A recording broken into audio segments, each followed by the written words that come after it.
the explanation is sort of sitting there in plain sight. I mean, it is to do with the extent to which we've over-allocated reward and esteem to just one cluster of human aptitudes.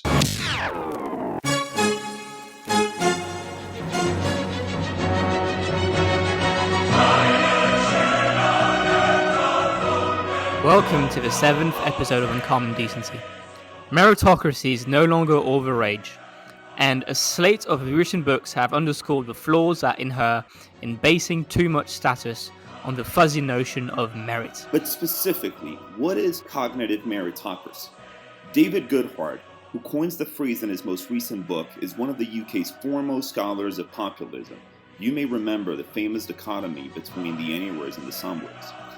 Head, hand, heart takes issue with the way that our post-industrial economies have come to overvalue cognitive skills at the expense of the wider spectrum of human ability. We hope you'll enjoy this episode, and please remember to rate and review us on Apple Podcasts so that others can hear about Uncommon Decency as well.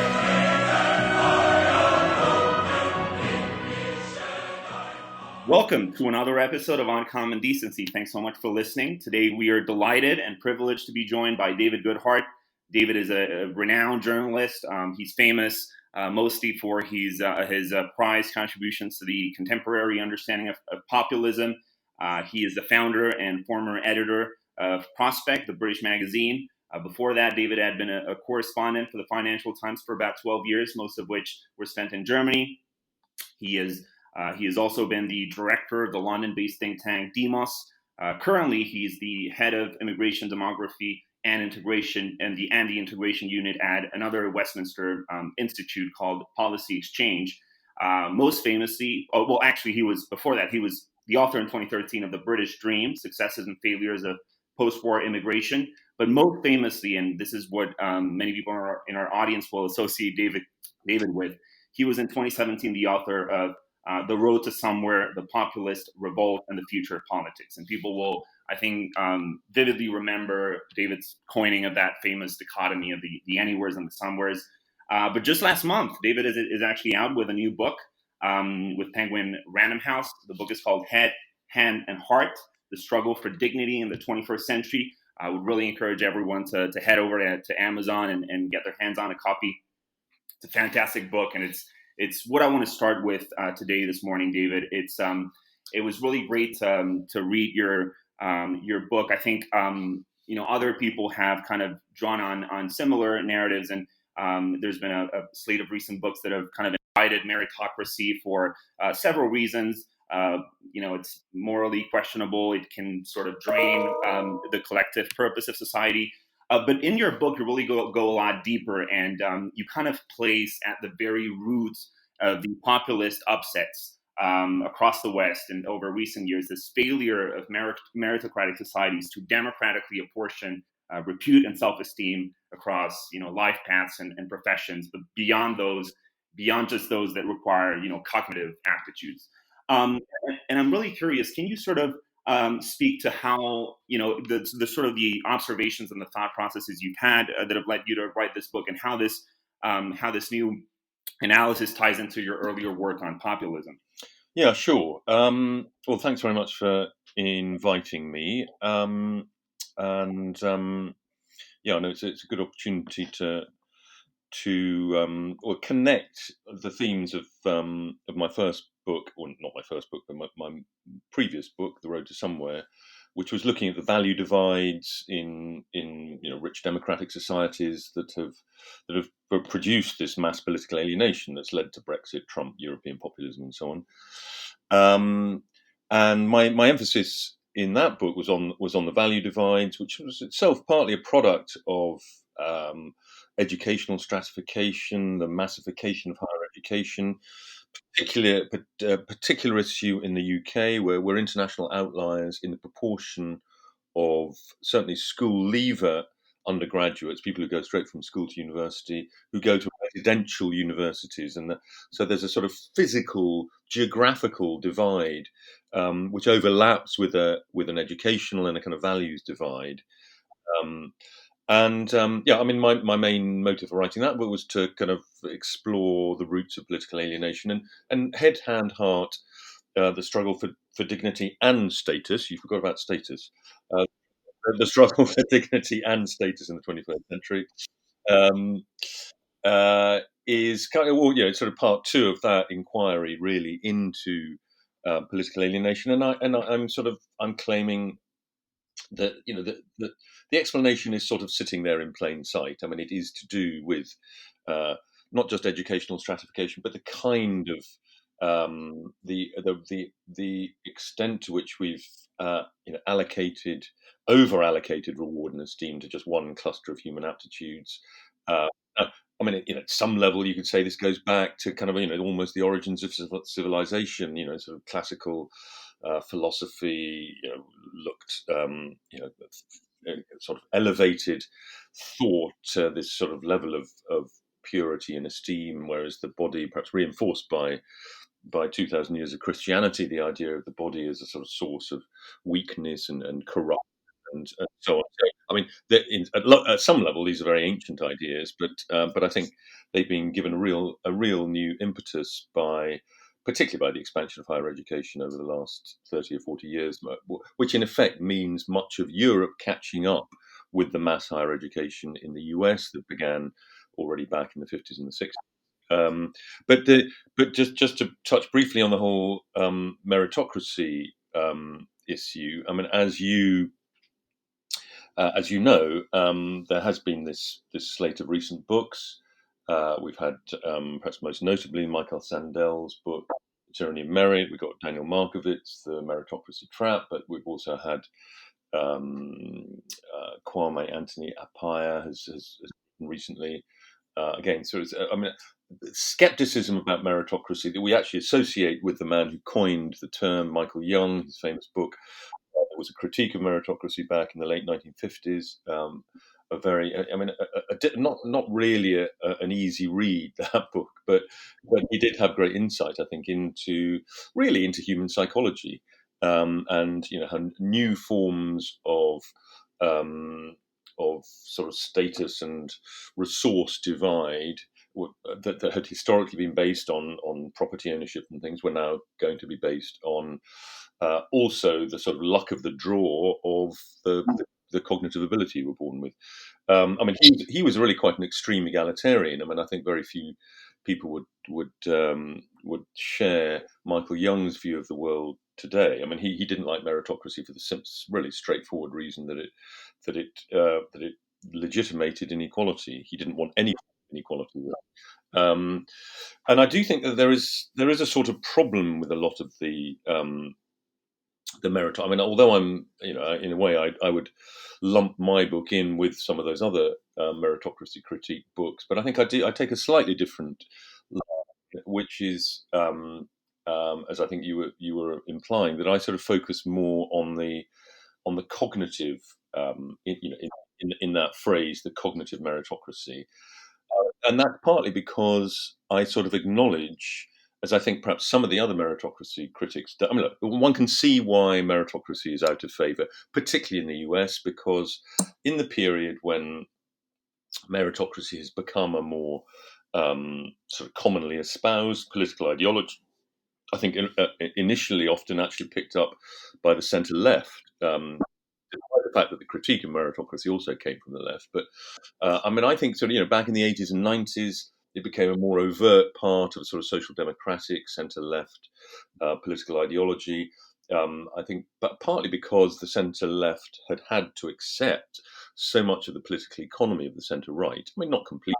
I mean, I don't go along with this kind of neoliberal phrase that there's really no difference between Tony Blair and Margaret Thatcher. I mean, that's just obviously not true. But nonetheless, I mean, the new Labour and indeed the New Democrats did have to accept a great deal of the Thatcher Reagan reforms. So they were kind of looking for new stories, as it were. And of course, one of the stories was, as we can still see today, one of the stories was the sort of the cultural story. Support for minorities, being in favour of large-scale immigration, the sort of embrace of diversity in many kinds. But I think one of the other stories was the meritocracy story, and it was, I think, the left felt that it could sort of bang that drum more loudly than the right, because the right was still associated with defending privilege of certain kinds. And although, I mean, the right kind of adopted it too, and indeed practiced it in some way. Margaret Thatcher famously inherited a Conservative Party in which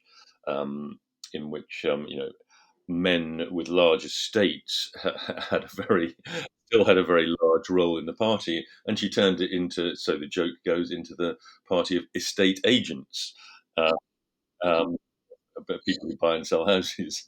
So, I mean, it very quickly became a kind of consensus across all, equality of opportunity, meritocracy. Who could possibly be against it? But I think the reason why it has gone so out of favour, particularly in a funny sort of way in the US. After all, the US, perhaps compared to Europe, with its sort of historical accretions of advantage and its sort of aristocratic hangovers and so on. America was always seen as the kind of meritocratic sort of fresh air. But now this is where the sort of centre of the critique is. I think partly because that period since the 1980s and 90s has been a period of growing and really quite grotesque inequality, and meritocracy has seemed to legitimize it. And I think that expand. And I think the other truth that I think we have to face is, it turns out meritocracy, other than pretty limited and partial forms, is very difficult to implement, because it's sort of human nature. I mean, parents in free societies, parents can still largely hand on their advantages to their children, and will do so if allowed to do so. Whatever your background, whatever your ideology, that's what people do, and that places a great constraint. And I mean, it's no, you can abolish private education. You can sort of put various obstacles in the way of that process, but people will find ways around them. And I mean, I was just chatting. I was involved in a seminar with people in Singapore the other day. Singapore, meritocracy is the sort of state religion of Singapore. It was founded on the idea of meritocracy, because the Malayan Federation, or whatever it was called, was partly based on the distribution of kind of advantage through ethnicity. Um, Malaysia has these sort of three major ethnic blocks: the Bumiputra, the Chinese, and Indians. And it was partly a feeling that the majority Chinese that constitute the Singaporean nation were being disadvantaged by this distribution of advantage through ethnicity. So, like I say, right from the start, it's been central to their self-belief. But they are finding too, and also they didn't, unlike, say, a typical European country trying to implement a meritocracy with a whole history of sort of social class privilege and differentiation. In Singapore, they had much less of that, so it was a sort of very fertile place to start a meritocratic society, and to some extent, it's been quite successful. That's partly because they've moved dramatically from being virtually a third world economy to a first world economy. That process in itself creates a lot more room at the top. I mean, all the social mobility academics will tell you that there isn't a huge amount of movement up and down. Is it absolute or relative? I can never remember which, but the sort of dim rich kids sort of going down the ladder and bright poor going up. I mean, that does happen. I mean, particularly the latter happens. But the most important determinant of social mobility, which is obviously related to meritocracy, is so-called more room at the top. So that when in the 60s, 70s, 80s, 90s, the knowledge economy was emerging, so corporations were demanding many more cognitively trained people. We had the growth of professions in the public sector, apart from nails, huge increase, but particularly in Europe, in teachers, in university lecturers, in doctors, in medical professionals of various kinds, as the welfare state expanded. So you had a huge increase and you had that too in Singapore. But now they're getting to a point where they are starting to see the ossification of meritocracy. They're starting to see, the children of the people who've been to the top universities in Singapore are also, there's an American philosopher, I can't remember his name, who sort of says, well, it's sort of common sense in a way. Most people are perfectly happy with the idea that the cleverest people should kind of run the show. But then when the cleverest people's children start running the show too, and then children, you start to get a bit queasy. You do quote that in the first chapter. Yeah, it's quite fun. Yeah. So I think, one I can understand why there is this disappointment with meritocracy. I mean, it's a sort of, poor old meritocracy is getting both barrels. It's both getting accused of not being meritocratic enough. These amazing statistics that Sandel quotes, that there are more kids at Ivy League universities in the US from the top 1% of the income spectrum than from the entire bottom 50%. I mean, there are figures in the UK about entry into Russell Group universities that are not quite as bad as that, but are pretty awful too. So it's not meritocratic enough on the one hand, and yet if it did exist, it's also a very unattractive ideal.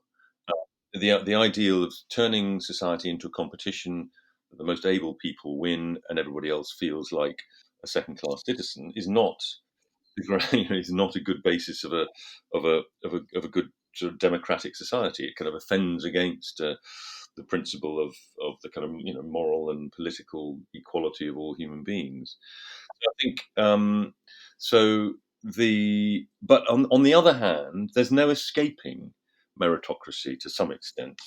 So this is where my critique slightly differs from the kind of Sandel Markowitz critique, because I think nobody, not even Michael Young, objected to the idea that we need meritocratic selection for jobs, particularly top jobs. I mean, you do not want to be operated upon by someone who's failed their surgery exams.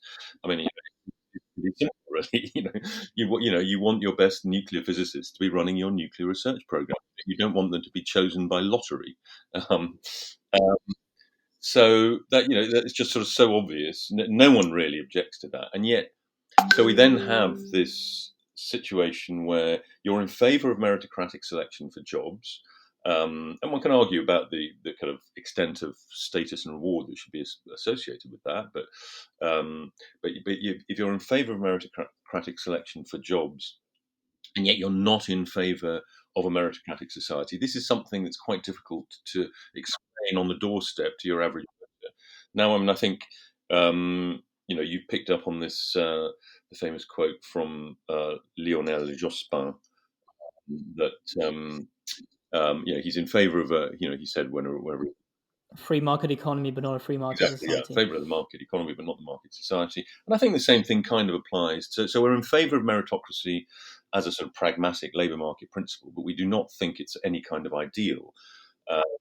And the distribution of using merit as this merit, i.e., cognitive merit, as the sort of base for the distribution of reward and status. Should be balanced by other principles. The principle of human equality, apart from anything else, the equal worth, equal value of all human beings. This is in a sense what already drives much of the thinking behind the welfare state, welfare economics, minimum wages. We think there are sort of fundamental sort of social provision that everybody should be entitled to.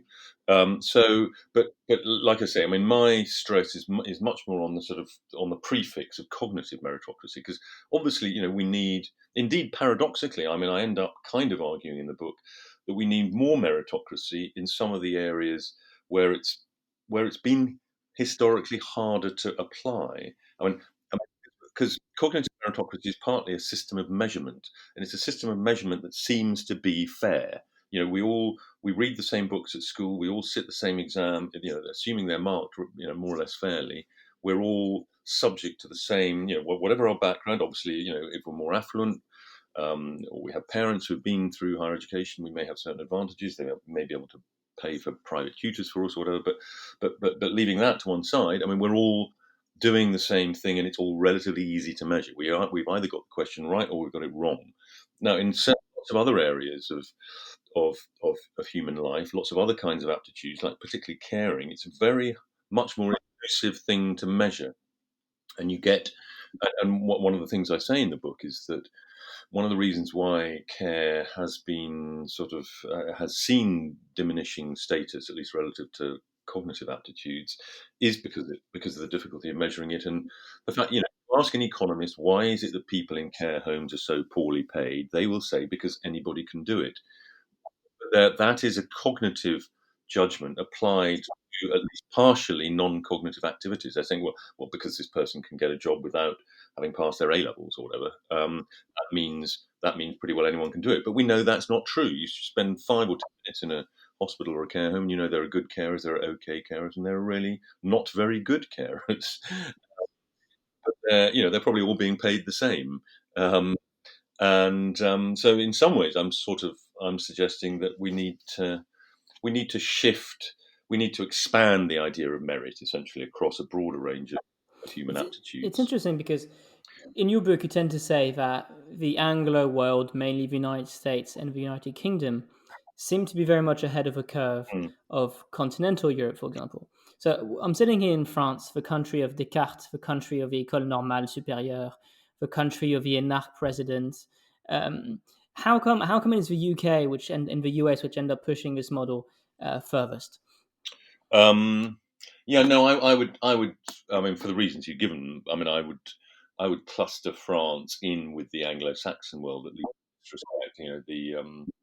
The grande école tradition is, sort of similar, I guess, to the Ivy League universities or the Oxbridge and Imperial and the top London universities here. And indeed, in some ways, it's more overt in France. And France is, the real difference is, I'd say the Germanic countries and the Scandinavian countries have continued to attach more prestige to, particularly the hand. The sort of practical and vocational forms of knowledge and aptitude, and you see that in the as you said in the intro. I worked for the FT in Germany for 3 years, and I saw it firsthand.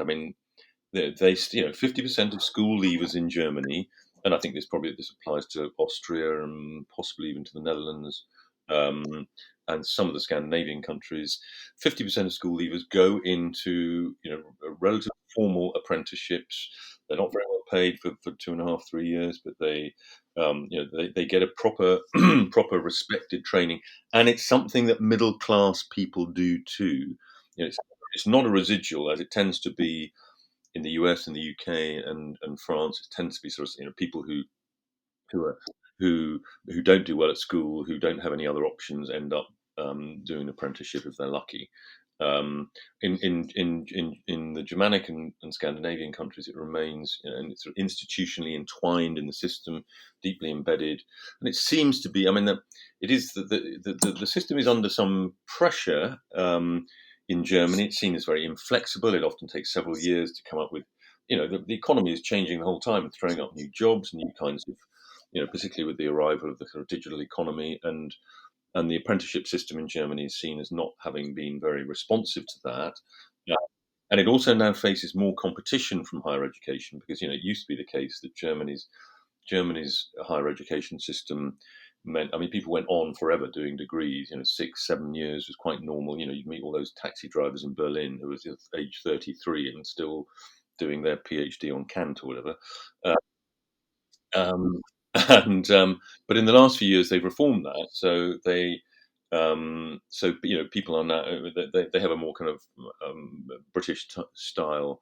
So a bachelor degree lasts 3 years or sometimes 4.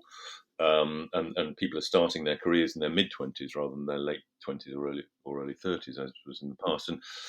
And there's more encouragement now, I think, to go down that sort of cognitive university path than in the past. So the apprenticeship system is facing challenges, but I think it's still the case that about 50% of school leavers do it. And as I say, I know middle class, even upper middle class German kids who do it. It's not.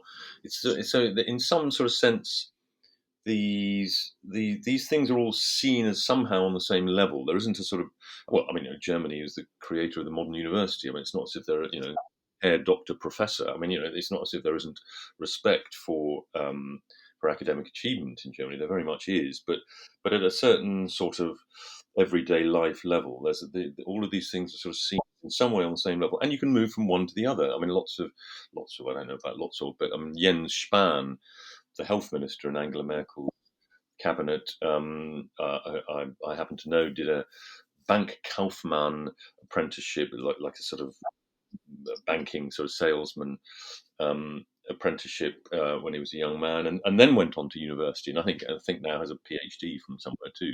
So these things are sort of seen as somehow on the same level, or as sort of progressing from one to another.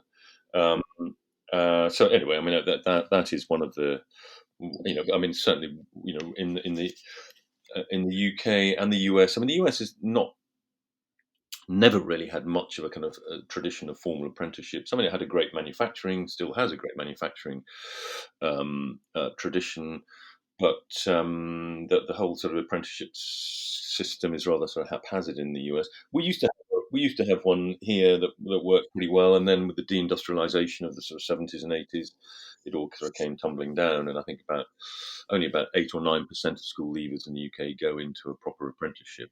The government is now trying to do something about that. I mean, there has been a recognition that we kind of over-expanded higher education. I mean, Tony Blair made this famous speech in the UK in 1999, saying we should send 50% of school leavers to university, which I think was a wonderful example of I mean, perhaps the foremost example of the extent to which Labour had sort of lost touch with its roots, and a more general sort of critique of the kind of lack of emotional intelligence of the modern politician. I mean, no thought seemed to have been given. Well, the extent to which the modern political class is sort of coterminous with the liberal graduate class. The fact that no thought was given is what I call the 1550 problem. That if you're a young person and 10 or 15% of the people in your class or school or town even go on to higher education and you don't, well, that's fine. You go and work in the local factory or office and life goes on. But if 40 or 50% go to higher education and you are part of the 50 or 60% that isn't going, then it's a completely different psychological ballgame, and you might well feel that your life chances are now sort of condemned to a lower level than the people you once knew, who you'll probably never meet again. They'll go off to a residential university, onto the sort of professional escalator, quite never come back to live beyond occasional visits to see their mum. And I mean, I do think the residential university thing was a really big factor in the Brexit vote, and we're worse than almost all other countries in this respect. I mean, France, Germany, most people, unless you're going to the Grande École, most people going to an ordinary university in France or Germany, they tend to go to the university in their hometown. I mean, they might live in student accommodation, but they won't then, they'll remain friends with the people that they were friends with at secondary school.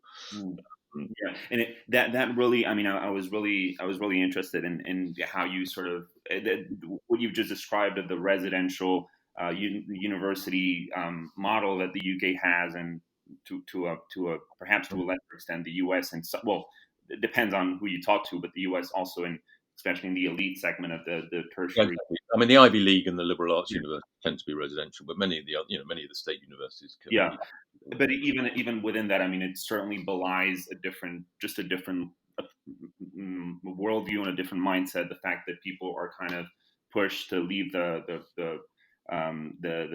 nest, right, and go to college. I wonder. I mean, I'm really glad, David, you're tying all this down to the realm of policy. I mean, your book begins on a very sort of moral tone, and what I found really appealing about your argument is that at the heart of it is this moral assessment that, listen, it's just not right to apportion all of this repute and self-esteem to people who have a claim to this one very narrow span of human ability, and we should be applying a sort of a broader look that prices the hand and the heart as much as the head. And I wonder, just going down this sort of rabbit hole of policy. Your book gets very practical. You speak a lot. Obviously, you just explained how we should be moving towards more of a Germanic Scandinavian model of vocational training. We had John Kempfer a few weeks back on the show, who was a journalist in Germany who describes all this very well as well. Obviously, you speak a lot about kind of the democratization of university education and how that sort of overproduces elites.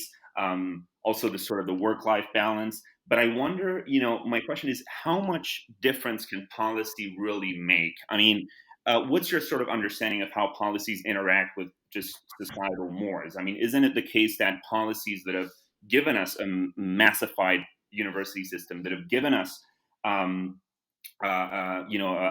overemphasis on sort of liberal career paths instead of vocational career paths, isn't that a result of the mores? And if that were to be the case, how do we change that sort of underlying? I don't really know what the word would be for this, but does policy really matter? How much of a difference can it really make?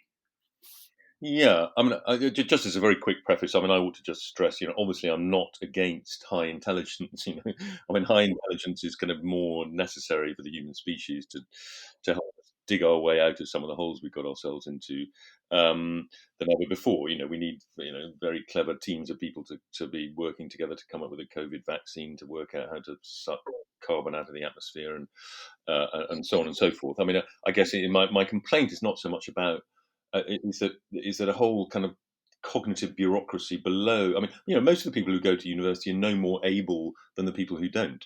Yeah, I mean, there is a. I mean, I don't believe in equality of esteem. I think it's nonsense, really. I mean, the highest esteem will and should always go to the people producing new and important knowledge. The kind of Einsteins and the really clever people at the top of that tree deserve the highest respect and possibly indeed the highest rewards. But there's a sort of been a piggybacking process that's happened that lots most of us are in the kind of middle of the bell curve for kind of raw intelligence. Intelligence in any case very sort of slippery and context dependent thing, and there's been a sort of passing off. So I think too much prestige and reward has been going to the sort of middling and lower rank of the cognitive class. And this is where I sort of coming back to your question. This is why I'm actually much more optimistic than most people on this front. So it's true, there's a sort of we're on a kind of automatic pilot at the moment. I mean, more people than ever are going to university, even though the signals are already being sent and are there for everybody to read that we have reached what I call peak head. Look at the decline in the graduate income premium in most rich countries. It used to be, when I went to university, and when I don't know 8 or 10% of the population did, premium was sort of 70%, 100% even, and it's still. I mean, you still have quite a high premium for people at the most elite institutions, but if you take graduates as a whole, I mean the graduate income premium has sort of fallen to barely 10% for many people, or even less. You also have a third of graduates in non-graduate employment, even 5 to 10 years after graduating. That's certainly in the UK. I think there are similar numbers in the US. I'm not so sure about continental Europe. I think it may be a bit lower there. And this is even before AI starts to kick in. We now have, and this is why I don't worry about the fact. Okay, the political class may be incapable of sort of seeing outside its own way of thinking, its own priorities, and therefore, the answer to everything, the answer to COVID is going to, send more people to university. I mean, the answer, and they're still stuck on this now, I think, kind of naive and quite damaging belief that we will have just an eternally expanding sort of professional class. I mean, the numbers are there again to see. In the UK, I think the ONS, the Office of National Statistics, has is it 7 or 8 occupational class sort of schema. Top 2 social classes are essentially the kind of higher and lower managerial and professional class. A very large proportion of the adult working population are in those two. I think it was. I was looking at the figures the other day. In the year 2000, it was about 35%. It's now, I think, 36.5%. In 20 years, it's risen a little bit, but it's massively slowed down. So we're not. So, education policy, social mobility policy, even sort of productivity policy is partly based on a false assumption um, about the value of, from the point of view of productivity. We've got all Robert Gordon's work on productivity showing that actually the decline in productivity in most rich countries coincides with massive levels of investment in research universities. Um, so it's not necessarily doing anything for productivity, and it's not social mobility or for it. So we've got to adjust. I mean, or rather, we're going to adjust anyway. Without wanting to sound too sort of Marxist determinist about this, we are that there. It's going to happen. There aren't going to be, the knowledge economy turns out not to need that many knowledge jobs. It still needs a thin layer of the brilliant people to kind of write the software for the robots and do sorts of and push back the boundaries of knowledge in all sorts of different areas, medicine, in law, or even finance. Lots of sort of professional areas where obviously we still need lots of clever people. But we are, the massed ranks of the expanded cognitive class are going to be thinned out. There's no question about that in the next 20, 30 years. And that is what will drive, I think, the political impetus for a better distribution. Obviously, as you imply, status is not in the gift of politicians to distribute. On the other hand, status to some extent follows the money, um, and and the distribution of income is to some extent in the gift of politicians. So, and I think if you have a whole sort of new group of people, perhaps the people who would have previously gone into higher education and into professional jobs, who are now having to find other ways of earning a living, they're going to be moving into possibly quite sort of basic delivery jobs, or working in supermarkets or whatever, or most specifically, moving into the care sector. We have absolutely massive shortages of, we have shortages in skilled trades, we have shortages in the so-called missing middle of, the sort of technician, the people, the kind of non-academic engineers and technicians who sort of keep basically the kind of maintenance guys who sort of keep the show on the road. Big shortages among of them, and huge shortages in most areas of care. And that is, that we're going to need more and more. We already have a crisis, and yet, with the demand for, we're going to need tens of thousands of dementia nurses in the coming decades, and millions more people will be working in face-to-face caring occupations of one kind or another. And so I think the sort of political resistance, or the inability to sort of see some of the things I'm arguing about, will be less relevant, just because the kind of the economic trends will be pushing hugely in that direction. It's interesting because this overemphasis on cognitive meritocracy at times has felt like a confiscation of democracy. You have a famous "the people are tired of experts" that Michael Gove said, and it's a sentiment you share to some extent in your book. With the current pandemic, though, we welcome the experts back, especially in March and April, because we need that certainty given all the chaos around it. And we really pretty much toyed with the old idea of Saint-Simon of having government by science, with medical experts telling us what to do and the politicians being too afraid of going against them. And then we saw that the experts didn't agree on much, that some medical studies were wrong, that the doctors also had their own human flaws. Has the pandemic been, in many ways, the best case against expertise? Well, yeah, it's an interesting point. I think you're partly right. And of course, as the scientists and experts have been saying in their defence, science is always provisional, and they're always, and it's always based on evidence and experiment, and the evidence has been changing, and and people in science, or with expert knowledge of various kinds, disagree about things.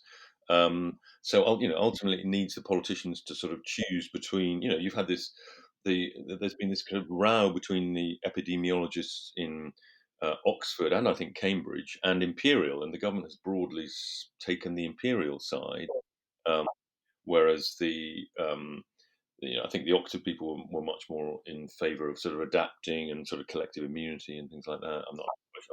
Haven't been following it that closely, but I think one of the reasons why in the UK the government almost uncritically embraced whatever it saw as the scientific consensus is precisely because it felt that it was seen by a lot of the political and media class, and indeed, perhaps quite a lot of the country too. Don't forget, we were just coming out of 4 years of very divisive argument about Brexit, and the whole thing, sort of Michael Gove comment that that educated people love to kind of mock. I mean, actually, if you look at what Michael Gove actually said, it's a very particular critique of um, employer organisations and what they had been saying on about they'd all been in favour of the UK joining the euro, they've just been wrong about all sorts of things, was the point that Gove was making, and I think perfectly legitimately, and people are fed up. Well, what he was really implying is that experts are not neutral. Experts, or particularly of a sort of social science, political science, business kind, are often expressing their own biases and their own vested interests, and those vested interests and biases are often in my language, the kind of anywhere worldview is prioritized by those experts. They're in favor of mobility, openness, autonomy, or all the things that highly educated people tend to be in favor of.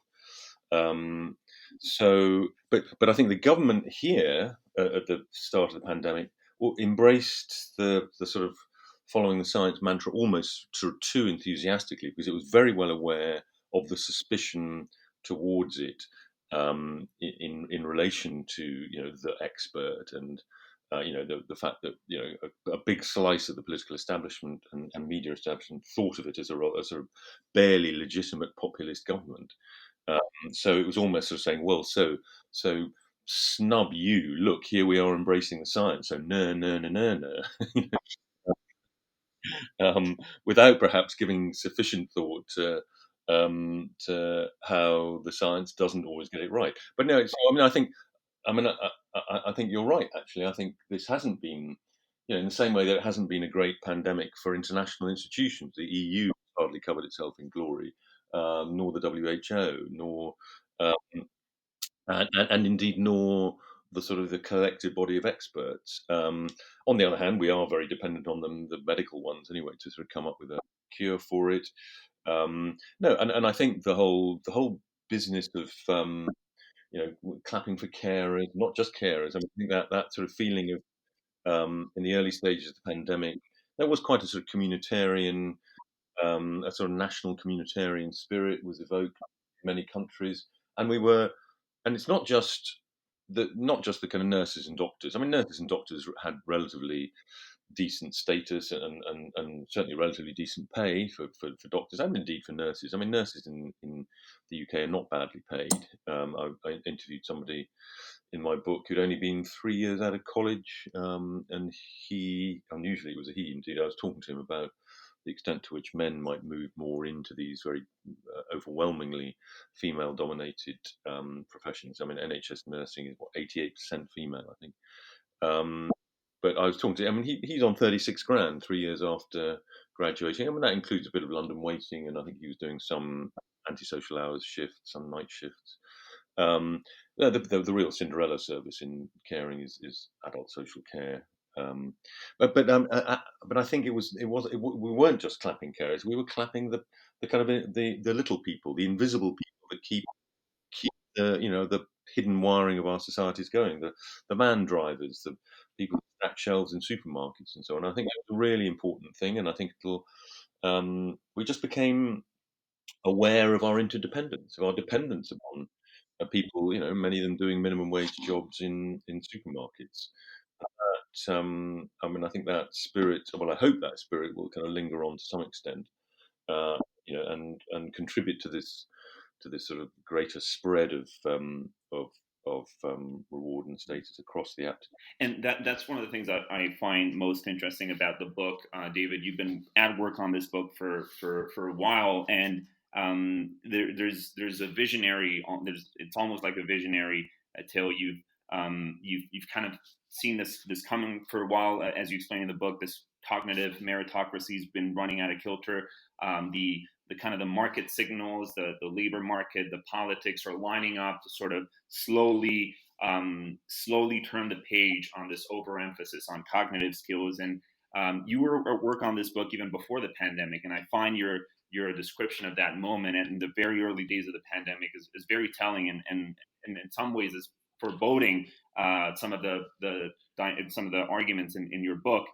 People really, as you say, were coming out to their balconies to clap not only NHS staffers, but generally the people who are in charge of putting food on our tables and doing all the sort of the manual jobs that keep the lights on and keep life going. And I wonder what role this tendency away from cognitive meritocracy plays within the larger, what we've come to call the larger political realignment. This is an issue that we're really interested here at Uncommon Decency. We cover it a lot. The sort of and this was a major piece of your previous book, the idea that the liberal left is realigning around the interests and the mores of the cosmopolitan kind of anywheres, whereas the conservative parties on both sides of the pond are being made to reconnect with a working class constituency that they had in many ways kind of forgotten. And I wonder, do you see the argument in your book is in any way connected to this realignment? And it would seem as though, I'm really interested in your perspective here, because you do come, as you explain in the book, from a sort of a central left, right, perspective. And one of the things I find is that the left, and you can see this clearly, I believe, with both Labor and the Democrats, but they don't really seem ready and willing to really contest cognitive meritocracy. I think what they're really emphasizing is that we need to be pushing more women and minorities up to the top ranks of the cognitive meritocracy. I don't see any sort of deeper questioning of the entire system. So how do you what's the right way to think about that connection? Yeah, no, that is interesting. I mean, I think, one of the products of the kind of misalignment, one of the sort of products of peak head, I think, which I touched on earlier. I mean, this idea that knowledge economy doesn't need so many knowledge workers, so we're overproducing a kind of graduate elite class almost, and that is creating at least short-term crisis of expectations, which is leading to which I think is one of the factors behind political eruptions like Bernie Sanders in the US, like Jeremy Corbyn in the UK, possibly Mélenchon in young, often quite educated class, usually white. Well, actually, even the BLM movement may have some roots in this same thing. Young black kids, who've worked hard at school, gone to university, and then like their white Bernie Sanders or Jeremy Corbyn supporting equivalents, they find they're working in some pretty crap, 20 grand a year, 22 grand a year sort of back office administrative job that just as easily been done by one of their non-graduate peers, or indeed possibly was done by their non-graduate parents. And they've been, and if they're in the US or the UK, they've also accumulated a whole lot of student debt. They're sort of thinking, well, hang on, but they've also acquired the kind of often quite left liberal mindset that tends to be associated with going through university, particularly humanities courses at university. So they have there's a crisis of expectations that their aspirations, that in a way they're rather traditionally middle class aspirations for a high status professional job are not being met. They've also got a kind of leftish political ideology that they've acquired from 3 or 4 years at university, and this is creating little political eruptions. But I mean, I think the bigger story, I mean, that's a sort of subset of a bigger story, which is essentially that we are finally, I think, perhaps that's being too optimistic, but I mean, I think what I call the kind of the missing center in the politics of rich countries in the last few decades has been what I call the kind of the Daniel Bell credo. Daniel Bell, the American political scientist who wrote The End of Ideology, The Coming of Post-Industrial Society. Yeah, he died a few years ago, but he was asked, I think it was sometime by a journalist, sometime in the 1980s or 1990s, for his political credo, and he said, "I'm a social democrat in economics, I'm a liberal in politics, and I'm somewhat conservative in social and cultural matters." And that combination, for all sorts of contingent historical reasons, mainly I think because the left went off in a very culturally liberal and even hyper liberal direction in the 60s, 70s, and has never come back. Indeed, has sort of ploughed further on. The right went very free market in the 80s, 90s, but has to some extent come back, and that is why I think it's easier for the right to move left on economics than it is for the left to move right on culture, and that ought to give the sort of sensible centre right a kind of inbuilt advantage. On the other hand, there are other factors that give apparently sort of inbuilt advantages to the left. I mean, like the continuing expansion of higher education. I mean, higher education is a kind of machine for producing liberal-minded kids. So there are, although if I'm right, then higher education is going to shrink somewhat, so the left may lose some of that advantage. So I think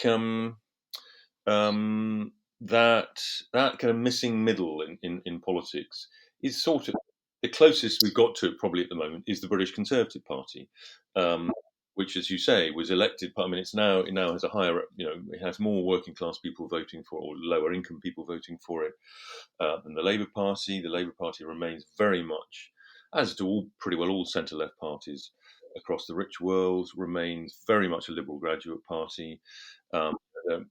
It's sort of worrying away about how to reconnect with its working class voters, but I think they have largely disappeared. I mean, I think they're not coming back because the party remains absolutely overwhelmingly dominated by liberal graduate philosophy. I mean, in its activists, in its MPs, I mean, kind of in the entire world that it moves in, and that's not, and that means there is a deep squeamishness about, pretty sort of basic thing, the kind of, putting the nation first. I mean, sort of, what most citizens think is sort of completely normal. You put the interests of national citizens before universal interests. Well, no, you don't actually. If you believe proper left liberal ideology, then you don't.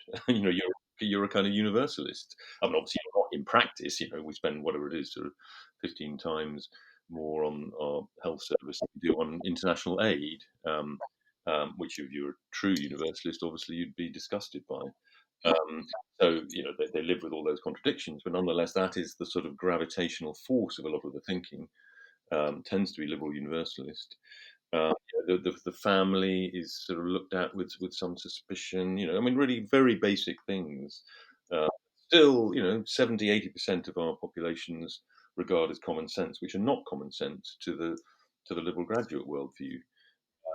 So I think, as I say, I think going forward, that should give the centre right an inbuilt advantage. I mean, you saw even before the pandemic, the British Conservative Party was kind of becoming very Keynesian. I mean, the idea of balanced budgets, and obviously this is helped by the fact that the kind of, what is it, the modern monetary economics. Everyone seems to now believe you can just doing QE, you can just print money, and we're not going to have inflation.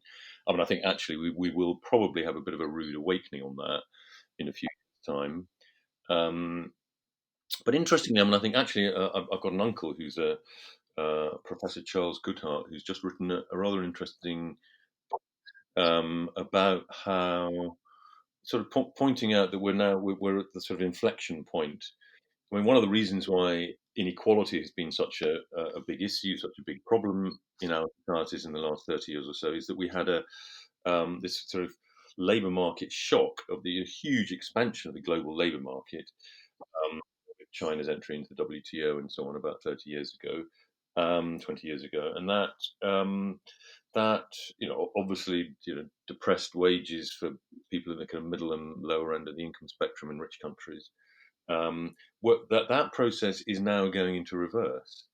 That will enormously strengthen the power of labour, particularly organised labour, although there isn't that much of it left in the private sector. But that will bid up the price of labour. I mean, labour will become scarce again. Essentially, is what him and his co-author are arguing, uh, and that will have really interesting implications for our politics. So, and I think we'll kind of having we had a kind of income convergence period in the 2 or 3 decades after the Second World War. Then we had this great sort of income divergence period, and we may now be going back into income convergence. In which, I mean, this can in a way reinforces my point.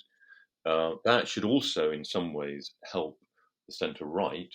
I mean, on the assumption that the centre right are sort of closer to people's sort of cultural instincts. If economics is going to be sort of neutralised as a political issue between centre left and centre right, partly because incomes will be rising quite fast, inequality will be coming down, so the causes of the left will have less teeth, as it were, less relevance. So the issue switches much more, as indeed it already has, over the last sort of 10 or 15 years. Socio-cultural issues have partly taken over from socio-economic issues. And I suspect, if my uncle is right, then that is going to be even more the case in the future. So to wrap this up, we've got two more personal questions, I guess. One is your ideas have made a bit of a splash, especially in the UK. I think Theresa May made her famous "Citizens of Nowhere" speech a few weeks after you published "For Road to Somewhere." And do you think, to some extent, that your book, or more generally intellectuals, shape the public discourse, or do you think this is kind of just a natural trend, or would happen anyways in intellectuals? Just like the owl of Minerva come afterwards and describe it. I think intellectuals tend to have relatively little impact on politics. I mean, except at the level of sort of phrase making. But for example, have you met with politicians? Have they been interested in you? Have they kind of try and build their platform around your ideas? Have you had some kind of interaction? Not really. I mean, yeah. I mean, I think. I know Nick Timothy a bit, who wrote Theresa May's famous speech. I mean, he didn't use my language exactly. And I mean, these are all quite generic ideas. I mean, I don't think they really.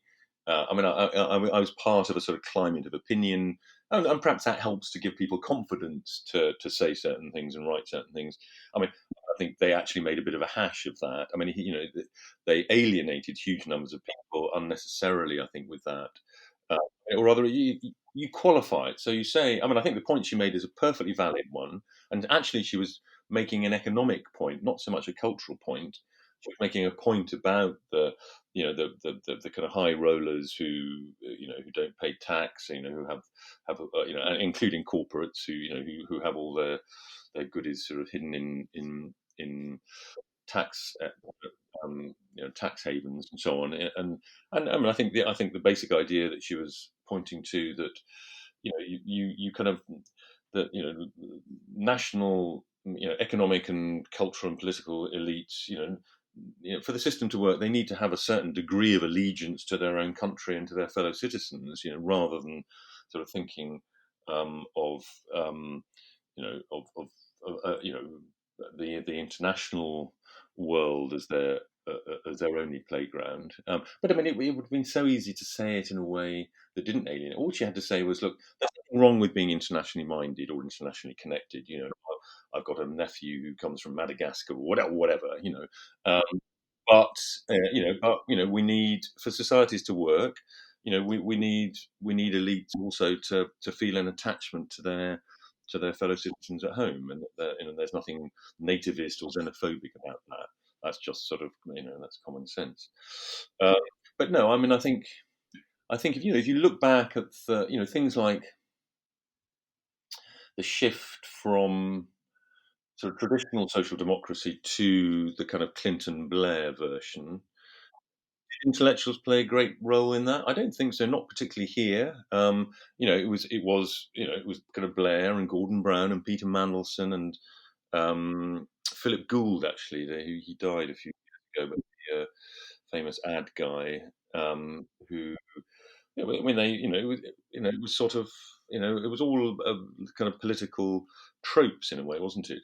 Sort of neither finding a third way between statist social democracy and free market. I mean, these were not exactly deep ideas, really.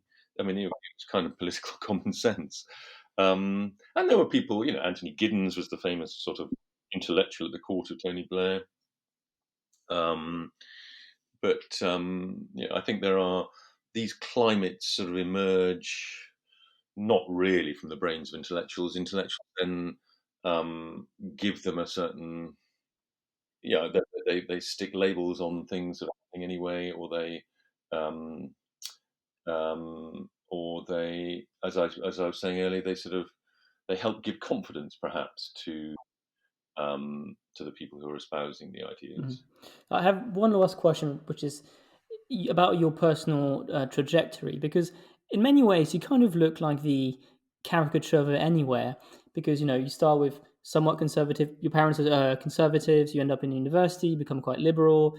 You work in the kind of intellectual liberal world, and yet at some point you're quite close to the Blair movement, and then at some point you kind of shift. You have maybe Road to Damascus is too strong, but early 2000s you start kind of realizing the other side of it.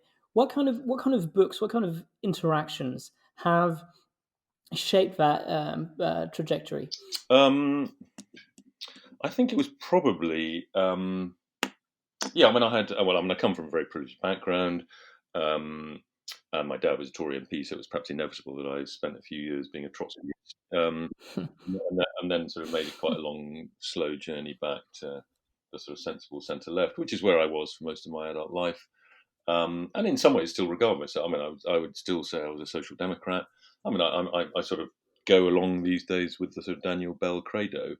But I think probably what made me more sympathetic to sort of small c conservatism, to sort of people who like to sort of stick with their traditions, was the whole issue of immigration, and writing almost sort of accidentally stumbling into. I mean, I just accepted the whole. We tend to sort of think in terms of packages, don't we? We can't think through all sorts of different issues. So if you're on the centre left, then obviously you're in favour of large scale immigration and blah blah blah.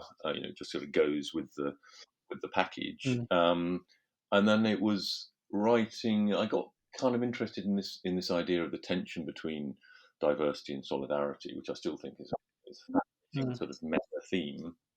And I wrote this essay, rather sort of speculative, sort of philosophical essay in Prospect, and it ended up being spotted by Will Hutton, who then alerted Alan Rusbridger to it, who was editing The Guardian at the time, and it struck a chord, and they published all 6,000 words of it. I mean, they don't often do that. And that caused a little bit of a kind of row. Various people accused me of being a kind of liberal racist or whatever it was. This kind of racist.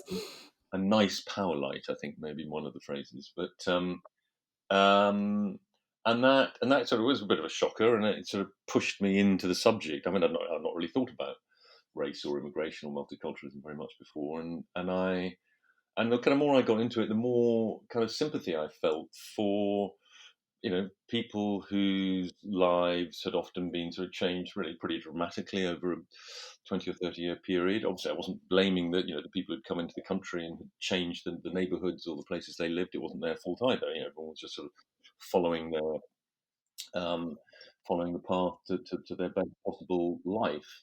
But it's particularly at a time when racial hostility, has been, on a pretty dramatic declining curve in the UK. But people, I thought, still, people felt very uneasy about the pace of change, and it seemed to me a lot of modern liberalism just didn't get that and had no sympathy for it. no understanding for it, and I think and I thought that was kind of like I said about Tony Blair's university speech, it was kind of emotionally unintelligent. But actually, the somewhere worldview, placing a high emphasis on security and familiarity, is perfectly decent. As is the anywhere worldview. That's the sort of tragedy. Both of these worldviews are perfectly decent, at least in their mainstream forms. It's just that they sort of conflict over some pretty fundamental things, particularly to do with pace of change. So, and I think it was that. Yeah, it was sort of through the immigration story that I came to appreciate the sort of the narrowness in some ways of much modern liberal thinking about place and sort of and community and just stability in the way that one lives. And it was sort of, I suppose it was also the kind of overtness of the hypocrisy of the belief that um, minority ethnicities are to be valued and embraced, and minority traditions are good, but majority ones are not. But majority ethnicity is something sort of potentially poisonous and malevolent. Um, you know, but but all human beings sort of share the same, some sort of this similar idea. We're all group beings, and we all want to feel secure, and um, yeah, and it just seemed to be. It was Eric Kaufman talked about sort of asymmetrical multiculturalism. It seemed, and I think I think we have a healthier debate about many of these things now. But there was when I was writing. I mean, I wrote that too diverse question mark essay in Prospect back in 2004, I think it was. And I think, yeah, I mean, writing something like that now wouldn't have the same impact. People wouldn't. Um, so to that extent, I think we do have a sort of somewhat more mature debate about these things. Well, that's a really I really appreciate you've kind of walked us through your thinking and really opened yourself up to that more personal kind of question, and it really gives folks an understanding of the driving themes and dilemmas that have informed your work. And most of all, I want to thank you, David, because you've graced us with far more time than we had initially agreed to, and the reason for that, and you may already sense the tone of our questions, is because the Head, Hand, and Heart is really a visionary book. I think it'll, when people get to read it on both sides of the pond, they'll it's going to open their minds up to a very deep and underlying shift in our societies that hasn't yet been explored, and you do it with a lot of clarity and eloquence. And I would really encourage everyone to head over to the Amazon page of Head, Hand, and Heart. David, let me just ask you, the book is already out in the UK. Does it have a publication date in the US as well? Yeah, it's already out in the US as well. Actually, in fact, it was published on the same day on I think it was September the 8th or 10th. In the US too. So it's a very slightly different edition. It's got a slightly different Mm. subtitle that I have to admit I'm slightly less keen on. Um, and there's a little bit less detail about sort of thing, sort of British further education, things like that. I Mm. think a bit snipped back a bit, but it's essentially the same book.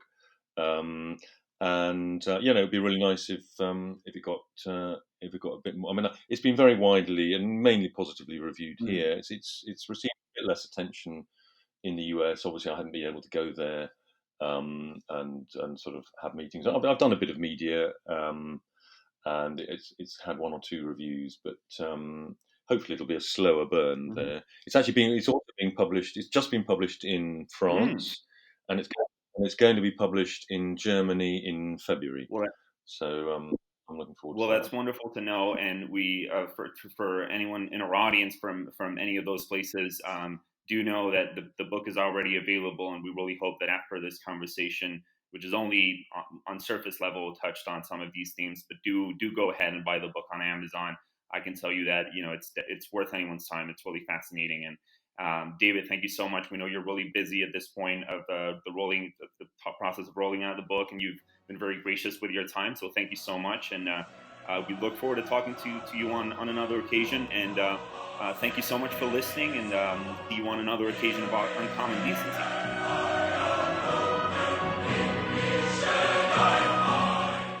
So, David Goodhart is out. This has been the, correct me if I'm wrong here, Frankie, this has been the 6th episode of Uncommon Decency.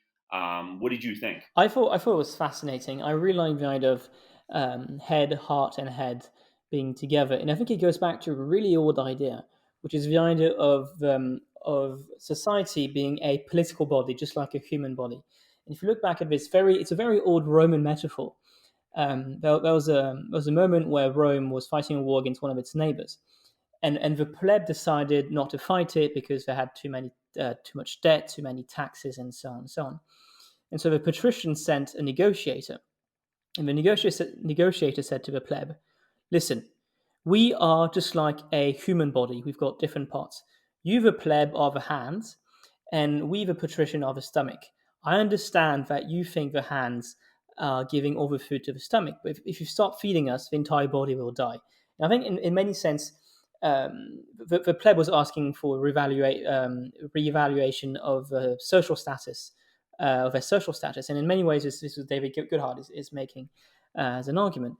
But it's interesting to see that idea of political body being a human body, being so strong for the past 3,000 years. Yeah, and it definitely, I mean, it's perhaps no coincidence that we still speak, and this is more of this is academic jargon, but political theory uses heavily the expression body politic.